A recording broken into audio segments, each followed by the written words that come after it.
আসসালামু আলাইকুম। উপন্যাস অবরুদ্ধ নিশীথ, পর্ব ৩৬। লেখনীতে তেজস্মিতা মুর্তজা।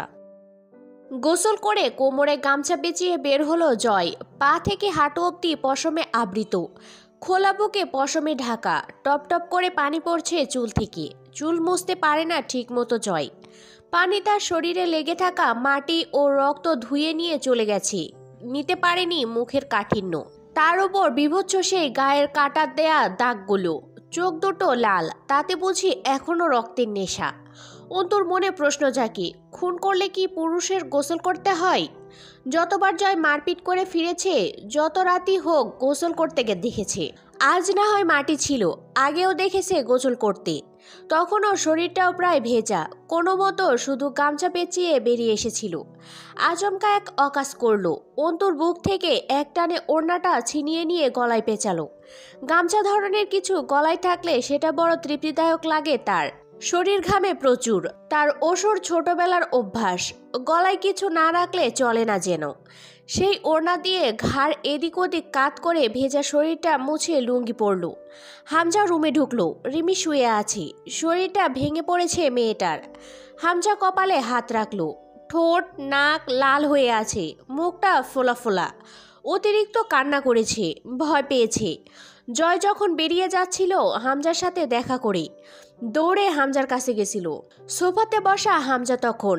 রিমি দৌড়ে গিয়ে স্বামীর পায়ের কাছে লুটিয়ে বসল। হাঁটু দুটো দু হাতের বাহুতে জড়িয়ে লাল চিকচিকে চোখ মেলে জিজ্ঞেস করেছিল, জয় ভাইয়া কোথায় যাচ্ছে মেয়র সাহেব? মাঝের ভাইকে মারতে?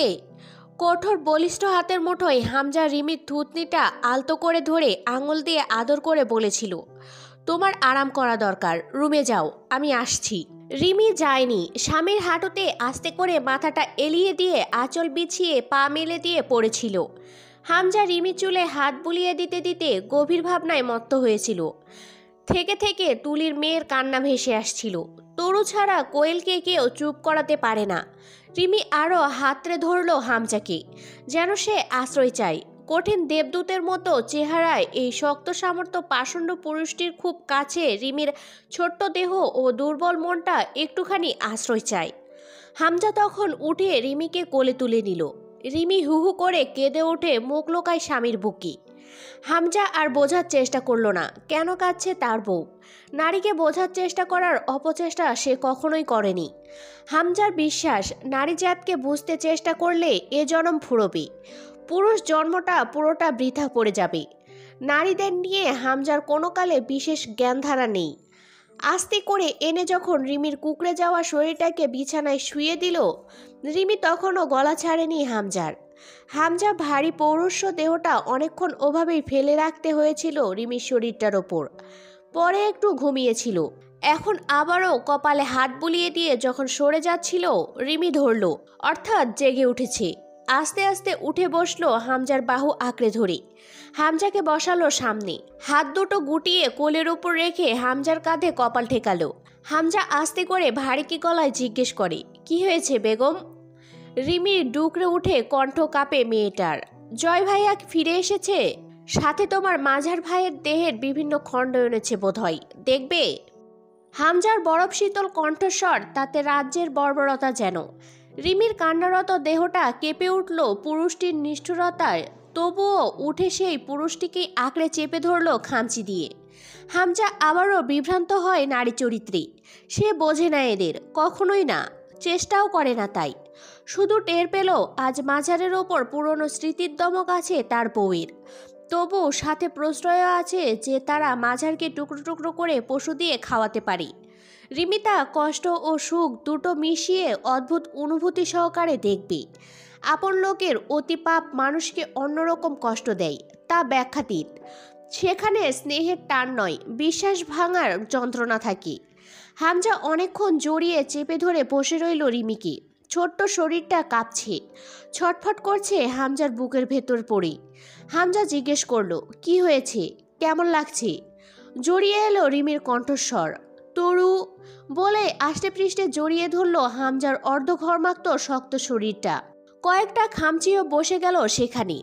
আরও চেপে ধরতে চাইছে যেন। খামচিগুলো দিয়ে ক্ষোভ ও যন্ত্রণা লাঘবের চেষ্টা করে চলল। হামজা বাধা দিল না, চুপচাপ চুলের ওপর হাত রেখে চেপে ধরে রইল নিজের সাথে। ফজরের আজান শেষ হয়ে গেছে, এখন আকাশ ফর্সা হয়ে উঠবে। হামজার ইচ্ছে করলো জয়কে সঙ্গে নিয়ে নামাজটা আদায় করে আসতে, সুযোগ নেই, কাজ আছে তার। বলল, ঘুমানোর চেষ্টা করো, সব ঠিক আছে, কিচ্ছু হয়নি। বড় বড় ঘটনার আগে এমন সব ছোট ছোট আভাস সইতে হয়, তাতে সহনশীলতা বাড়ে রিমি। দেখো না অ্যাডমিশন টেস্টগুলো কত কঠিন মনে হয়। কেন কঠিন হয় বলো তো? কারণ অ্যাডমিশন টেস্টের পর যে লেভেলটা, সেটা আরও বহুগুণ কঠিন। সেই অ্যাডমিশনের কাঠিন্য পাড়ি দিয়ে যে ক্যান্ডিডেটগুলো এগিয়ে যেতে পারে, ধরে নেওয়া হয় এরা পরের ধাপের কাঠিন্য সইতে পারবে। নয়তো তো দেখতে যাকে তাকে ভালো কোথাও অ্যাডমিট নেওয়া হতো। তা হয় না, বড় কিছুতে যোগদান করতে সেই সহনশীলতা চাই। এটুকুতে আমাদের ভাঙলে চলে না রিমি। আমি শিখিনি তা। বয়স 15তে থামিনি, তখনও এমন বহুত কিছু দেখেছি। তাই আজ এখানে না থাকলে আরও ওপরে। বুঝলে না তুমি? দরকার কি? সকাল হয়ে আসছে, ঘুমাও এখন, আমার কাজ আছে। জয় ডাকবে এখনই। এত আদুরে গলায় এত হিংস্র সব কথা বলা যায়? এই প্রশ্নতেই আটকে থেকে রিমি দেখল তার স্বামী বেরিয়ে যাচ্ছে রুম থেকে। সে গুটিসুটি মেরে পড়ে রইল বিছানার সাথে। লোকটা কি তাকে অবহেলা করছে? এই ব্যস্ততা ফুরোবে কবে? এখন কি পারতো না রিমিকে জড়িয়ে নিতে, একটু ঘুমিয়ে নিতে? আচ্ছা, এই ব্যস্ততা কাটলেও কি রিমির পাশে শোবার জন্য ওই পাষণ্ড পুরুষ থাকবে? রিমি আটকে ওঠে, গলা শুকিয়ে আসে ওর। দৌড়ে গিয়ে জাপটে ধরতে ইচ্ছে করে লোকটাকে, কিন্তু হাত পা আটকে আছে বিছানার সাথে। জয়ের কণ্ঠস্বর ভেসে আসে, ভাই, হামজা ভাই। বড় ঘরে দিনরাত নেই, ও জায়গা চিরকাল অন্ধকূপ। তৈরিটাই ওভাবে করে নিয়েছিল হামজা, তাতে কোনো জানালা নেই। জয় হাতের চটের বস্তাটা মেঝেতে ঘষে ঘষে টেনে এনে রাখল। শরীর তখনও ভেজা। মোরসালিন বলল, এখন গোসল করলি নাকি? জয় একবার তাকিয়ে দেখে আবার নিজের কাজে মনোযোগ দিয়ে পড়ল, তোর অজুর পানি চাই তো বল। মোরসালিন বেশ ক্লান্ত স্বরে পড়ল, তা তো চাই, শুধু আমার নয়, সবারই চাই। হাতটা খুলে দে, বাথরুমেও যেতে হবে। জয় কঠিন মুখে উপহাস করে উঠল, একটু এবাদত বন্দগি বেশি করে কর, টপকে যাবি যখন তখন, পাপ টাপের মাপ চেয়ে নে। উপহাসের ম্লান হাসি হাসল মোরসালিন মহান। হ্যাঁ, তা তো চেয়ে নিতেই হবে। তোদের এদিক দিয়ে খুব সুবিধা জয়, তোদের পাপ টাপ নেই জীবনে। সৃষ্টিকর্তার ইবাদত বা ক্ষমা চাওয়ার ঝামেলাও নেই। তীব্র খোঁচা মারা কথাটা শেষ হলো না মোরসালিনের। জয় একখণ্ড লোহা তীব্র বেগে ছুঁড়ে মারল মোরসালিনের দিকে। তা লাগলে নির্ঘাত মাথাটা ফেটে এখনই খারাপ কিছু হয়ে যেতে পারত মোরসালিনের। কিন্তু আঘাতটা ফসকে গেল, আর সেটা জয়ের ইচ্ছেতেই বুঝি। মোরসালিনের হাতের বাঁধন খুলে দিয়ে এসে জয় ধাতু গলানো চুল্লিতে গুঁড়ো চুনাপাথর ও কোক মিশালো। যখন চুল্লি জ্বালালো, বড় ঘরের তাপমাত্রা প্রায় অসহনীয় পর্যায়ে চলে যাচ্ছিল। ঘেমে আরেকবার গোসল করে উঠল জয় ও হামজা। জয় চুল্লি জ্বালিয়ে কিছু গুঁড়ো লৌহ মেশাতে থাকলো চুল্লিতে। হামজা চটের বস্তা উপর করে ঢাললো। ঝরে পড়ল তাজা দুটো কাটা পা ও দুটো হাত। থকথকে হয়ে আছে শিরা উপশিরা থেকে ঝরা কষানি ও জমাট বাঁধা রক্ত। এক কোপে কেটে নিয়েছে দেখেই বোঝা যাচ্ছিল। এখনও হাতের আঙুলে মাঝারের ব্যবহৃত মেটে রঙা পাথরের আংটিটা আছে। বাচ্চারা ভয় পাচ্ছিল। মোরসালিন থামালো ওদের। হামজার কোনো বিশেষ খেয়াল নেই আজ ওদের দিকে। সে চপ্পর দিয়ে মাঝারের কাটা হাত পা ছোট ছোট টুকরো করছে। হাড়গুলো ছড়ানোর সময় পাথর ব্যবহার করলো। এরপর টুকরোগুলো ছুঁড়ে মারলো এক এক করে জ্বলন্ত চুল্লিতে। এমনিতেই গলিত লোহার গন্ধ অসহনীয় হয়। জয় হামজা দুজন খুব অভ্যস্ত, কিন্তু বাচ্চাগুলো অস্থির হয়ে যাচ্ছিল। তার ওপর কাঁচা মানুষের মাংস, হাড় ইত্যাদি ঝলসে যেতে লাগলো চুল্লিতে। অসহ্য দুর্গন্ধে বড় ঘরে থাকা মুশকিল হয়ে যাচ্ছিল। মোরসালিন দেখল জয় কিছু ঢালছে চুল্লিতে, হয়তো পেট্রোলিয়াম কয়লা হবে। বড় ঘরের ডান পাশে একটা ক্রুসেবল মেটাল মেল্টিং মেশিন আছে, ওটা বোধহয় অচল। হামজা জিজ্ঞেস করলো, মাথাটা কোথায়? পুঁতে রেখে এসেছি। কবরস্থানে খাদেম ছিল, বাইরে দাঁড়িয়েছিল। টাকা দিতে হয়েছে? জয় কথা বলল না, তার পুরো শরীর ঝর্ণা বয়ে যাচ্ছে ঘামের। মোরসালিন নামা শেষ করে বসে দেখল দুই ভাইয়ের বর্বরতা চুপচাপ। মাঝারের মাথাটা কবর দিয়ে রেখে এসেছে, হাত পা চারটা এখানে গলিয়ে নিশ্চিন্ত করে ফেলছে। অর্থাৎ কোথাও শুধু কোমর থেকে গলা অবধি দেহখণ্ডটুকু ফেলে রেখে এসেছি। তা দেখে ওটা যে কার দেহখণ্ড তা শনাক্ত করাও মুশকিল। মুরসালিনকে আবারও স্পটলাইটের নিচে বাঁধল জয়। মুরসালিন জিজ্ঞেস করলো, কাকে খণ্ড করে এলি? কি হয়েছে? কোনো পাপের পুরস্কার পেয়েছিস নাকি আবার? জয় মুরসালিনের দিকে কোমর ঝুলিয়ে দাঁড়িয়ে মুচকি হাসলো। কলিজাটা কচমচিয়ে চিবিয়ে খেয়ে ফেলবো, কথাবার্তা মেপে বলবি। মুরসালিন হাসলো, দাড়িপাল্লা কোথায়? আমার কথা মাপার আগে তোদের পাপ মাপতাম। কতটা পাপ জমা হলে বা তার প্রতিদান আসতে শুরু করে। তোদেরটা শুরু হয়েছে বোধহয়, অবশ্য শুধুই আন্দাজ আমার। জয় ওর ডান হাত খোলা রেখে সামনে একটা মোড়া নিয়ে চেপে বসলো।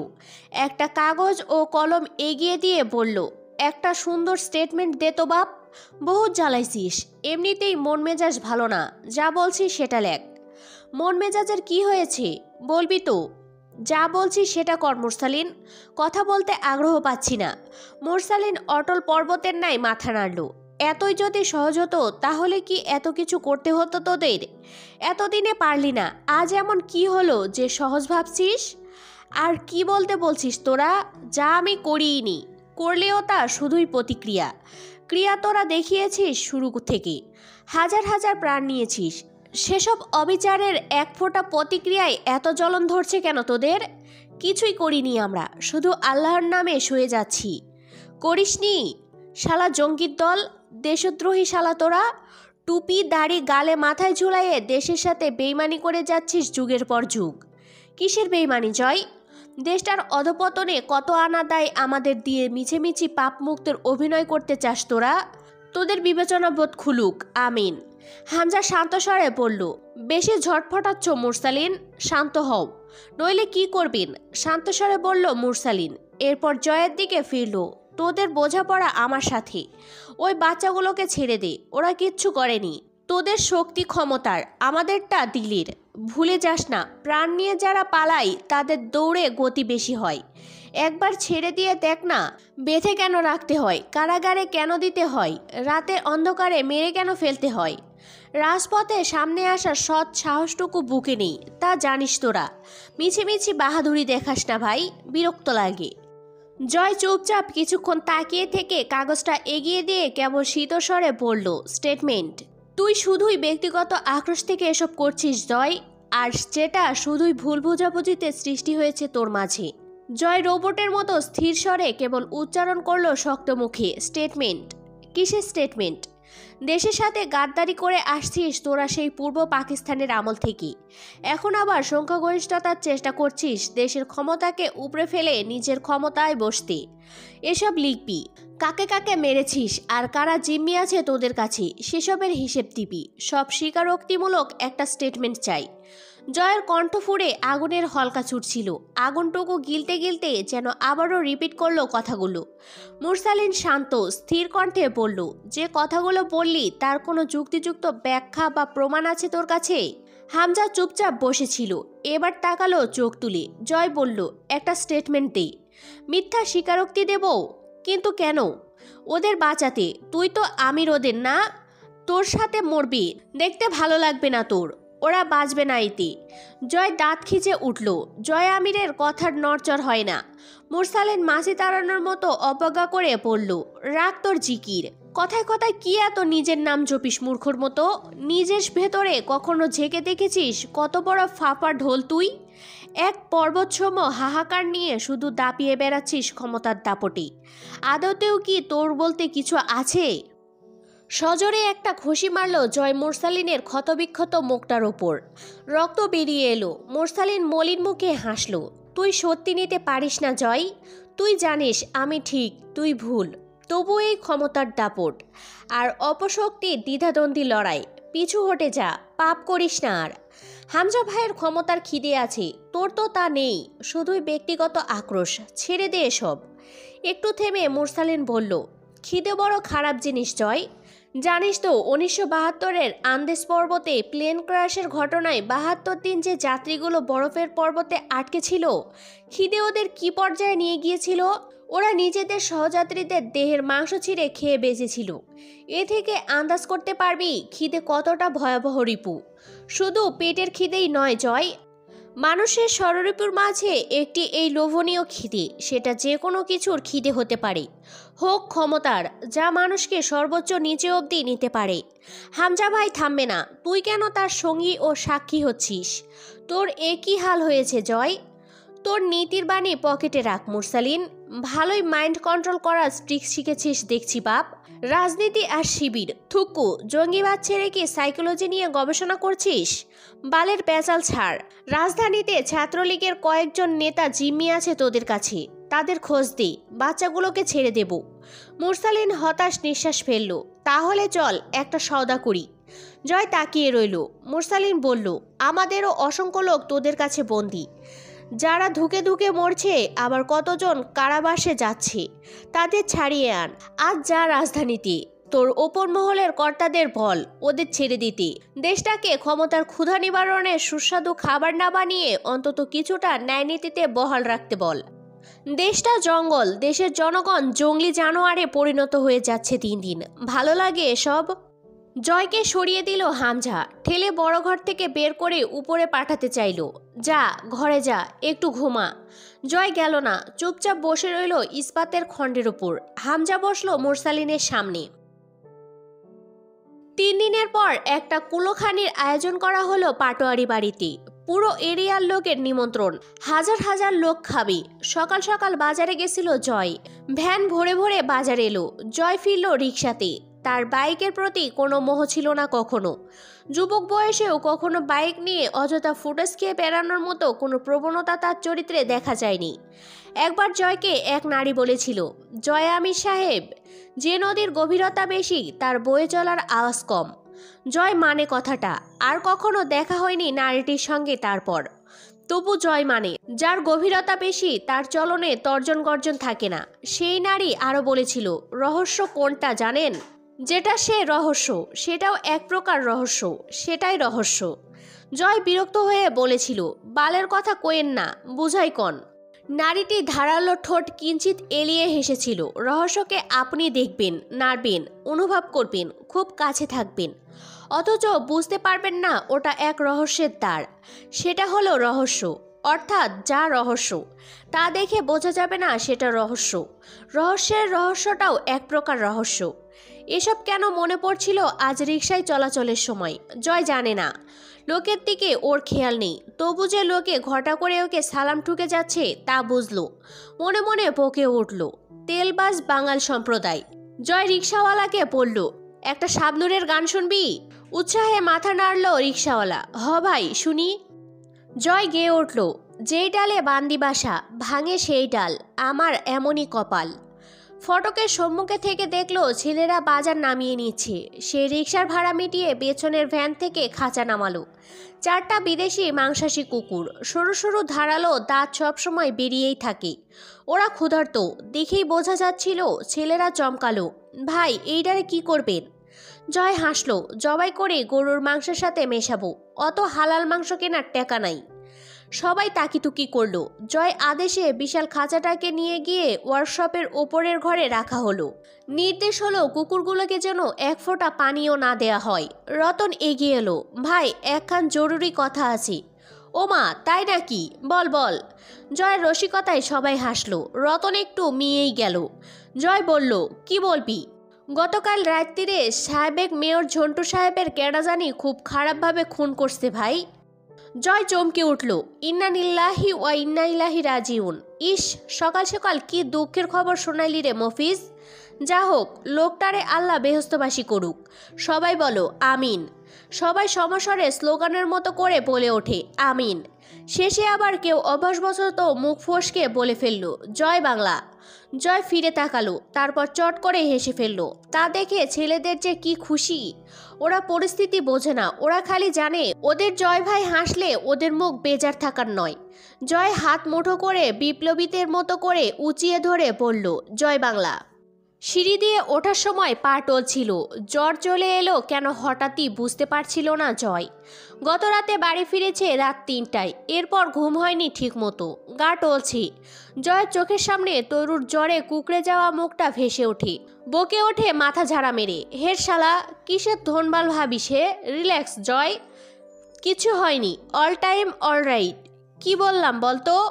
জয় বিকেল অবধি পড়েছিল বিছানায়, ওভাবেই বেহুশের মতো লাগছিল দেখতে। অন্তু কাজের ব্যস্ততার মাঝেও কয়েকবার ঘরে এলো। ওভাবে জয়কে পড়ে থাকতে দেখে বেশ লাগছিল। প্রতিবার আনমনে ম্লান হাসলো। নিঃশব্দে মনে মনে জয়কে ডেকে বলল, নিজের ঘাসারে 16 আনা জয় আমির। পাপ সামনে এসে দাঁড়ানাতে নিজেকে খোদা দাবি করা ফেরাওয়ানো সর্বশক্তিমান আল্লাহর কাছে তওবা ইস্তেগফার করেছিল। আপনারা তো নির্বোধ মূর্খ মানব, যারা মিথ্যে দাপুটে লুটেপুটে বেড়াচ্ছেন। বাচ্চাদের সকাল থেকে কিছু খেতে দেওয়া হয়নি বোধ হয়। অন্তু ও জয়কেও বিকাল অবধি খেতে ডাকলো না, সামান্য কিছু এনেও দিল না। রিমি যখন হামজাকে খেতে দিচ্ছিল, অন্তুর ইচ্ছে হয়েছিল খাবার প্লেটটা এক ঝটকায় কেড়ে নিয়ে সবটুকু খাবার কোনো পশুকে বিলিয়ে দিতে। পারেনি। সে নিজেও খায়নি সকাল থেকে। খিদে মরে গেছে আজকাল। পানির পিপাসাও সারাদিনে বিশেষ একটা টের পায় না। কোনো মতো একবেলা সামান্য খেতে গেলেও গলায় খাবার আটকায় যেন। মাগরিবের ওয়াক্তের খানিক আগে নিচে গিয়ে ছেলেদের দিয়ে দুধ আনালো। সন্ধ্যার দিকে এক গ্লাস গরম দুধ নিয়ে এলো জয়ের জন্য। জয় চিত হয়ে শুয়ে কিউব মেলাচ্ছে আনমনি। তা মিলছে কিনা সেদিকে খেয়াল নেই। খালি গায়ে এসির বাতাসে লোমকূপ শিউরে শিউরে উঠছে মাঝে মধ্যেই। জ্বরের তোপে চোখ দুটো লাল, তা দেখলো খুঁটিয়ে খুঁটিয়ে অন্তু। অন্তুর আজকাল শুধু চোখের সামনে ভেসে ওঠে মুমতাহিনা ছিন্নভিন্ন ছোট্ট দেহটা। অথচ সেভাবেই যখন এ বাড়ির মেয়ে তরু অত্যাচারিত হলো, তখন দুই ভাইয়ের হত্যাযজ্ঞের আয়োজন অন্তুকে অবাক করে তুলেছে ক্ষণে ক্ষণে। দুজনেই মেয়ে, সমান তাদের শেষ যন্ত্রণা, অথচ দুই ভাইয়ের প্রতিক্রিয়া কত ভিন্ন। জয়ের শরীর টকবক করে ফুটছে যেন। অন্তু হাত ছুঁয়ে চমকে উঠল। দুধের গ্লাস ধরলো মুখের কাছে। জয় ছিটকে সরে গেল। ধুর শালি, কি এইটা? তোরে আনতে বলছি এই জিনিস? এর চাইতে বিষ ভালো, সরা। অন্তু টকবগে গরম দুধের গ্লাসে ঝাঁকি মেরে তা জয়ের হাতে ফেললো। জয় ছিটকে ওঠে। অন্তু বলল, আমার সঙ্গে মুখের ভাষা সংযত রাখবেন। লোক যাই জানুক, আপনি তো জানেন আমি রাস্তার মেয়ে না। এটুকু খেয়ে নিন, ভালো লাগবে। জয় কিছুক্ষণ ভ্রু কুঁচকে চেয়ে থেকে আলতো করে প্রসন্ন চিত্তে হাসলো। বমিটা তোর গা ভরে করি, এরপর অবেলায় একটা গোসল দিয়ে আয়। সরা বাল, আমি দুধ খাই না। অন্তু বলল, পছন্দ না? জীবনে খাই নাই। দুধ সরাও, অল্প একটু নিন, আমি খাইয়ে দিচ্ছি। জয় ভ্রু কুচকে চেয়ে আছে দেখে অন্তু বলল, বৃষ্টিস নেই, নিশ্চিন্তে খেতে পারেন। এভাবে মারার হলে শতরাত সুযোগ পেয়েছি। জয় হেসে মাথা নাড়ল। আমি খাই না দুধ, তুমি খেয়ে ফেলো। অন্তু কিছুক্ষণ অপেক্ষা করে দুধটা ঠান্ডা করলো। এরপর এগিয়ে এলো। জয়ের বাহুটা ধরে এগিয়ে আনতে গেলেও ইচ্ছাকৃত জয় এসে অন্তুর কাঁধের ওপর হেলান দিয়ে আছোয়া হয়ে পড়ে রইল। অন্তু আপাতত কিছু বলল না। দুধের গ্লাসটা জোর করে মুখের কাছে ধরলো। খান একটু। জ্বরে তো গা পুড়ছে, খুব সুখ লাগছে তাতে। দুধটুকু খেয়ে মিনিট 15 বাদে জয় ঘুমিয়ে পড়ল। হামজা বাড়িতে ছিল না। অন্তু চাবি নিয়ে চলে যায় বড় ঘরের দিকে। পিপাসর্ত শিশুগুলো অন্তুকে বড্ড জ্বালায়। ওদের খাওয়া না হলে তার গলা দিয়ে পানি নামে না। জয় ঘন্টা কয়েকের আগে উঠবে না। অন্তুর ভেতর থেকে কেউ ডেকে ওঠে, তুই ধোঁকাবাজ হয়ে উঠছিস নয় কি? অন্তু প্রতিবাদ করে, পাপের ত্রাসে পিষ্ট হয়ে মরা আত্মহত্যা হতো। এটা ধোঁকা নয়, হয়তো কৌশল, বেঁচে থাকার কৌশল, বাঁচিয়ে রাখার কৌশল। একটু চুপ থেকে ফের বলল, হয়তো আমি খুব খারাপ হয়ে গেছি। তাচ্ছিল্য করে হাসে। খারাপের রাজ্যে ভালোর প্রবেশ খারাপকে ভালো করেনি, ভালোকে খারাপ করেছে। এরই দৃষ্টান্ত প্রতিষ্ঠিত হলো নয় কি?